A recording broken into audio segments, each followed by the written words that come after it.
when pressure shapes politics. The Freedom Caucus shift on Trump's one big beautiful bill. Imagine the scene. Pardoned fiscal conservatives suddenly aligning with their party's broader objectives under heavy pressure. That was the reality for members of the House Freedom Caucus this past Thursday, when they seemed more in line with party loyalty than rebellion. So what transpired to cause such a shift? The House ultimately passed the legislation known as the One Big Beautiful Bill Act. Following a sudden change of approach among key conservative members, President Donald Trump emerged victorious, while various factions within the Republican Party faced their own challenges, an outcome that didn't make things easier for anyone.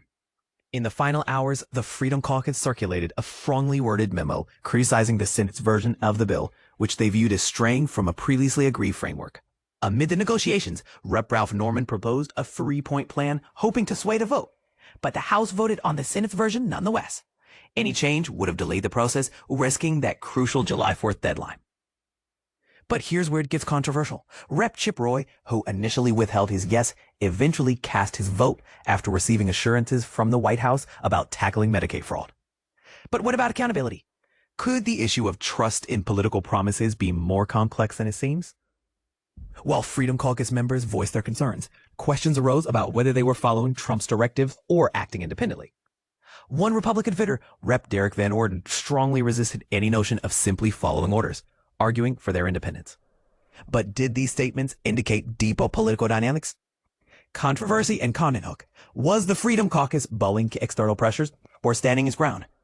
Is this a case of a realpolitik or merely pragmatic politics in action?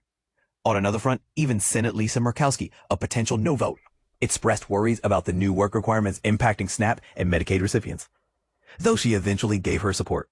In her words, she hoped the House would refine the bill to better suit the needs of its constituents.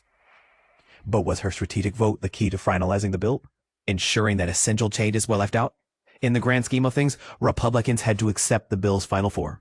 They realized the fate, though not without some discomfort. Rep. Roy responded to criticisms by highlighting how their actions nudged the bill further to the right. As the dust settled, arguably Speaker Mike Johnson emerged as a key figure, outlasting many expectations. And Trump now controls a significantly larger budget for his controversial policies. Your thoughts? Do you think the Freedom Caucus made a strategic compromise? Or did they bow to external pressures? Share your perspective in the comments.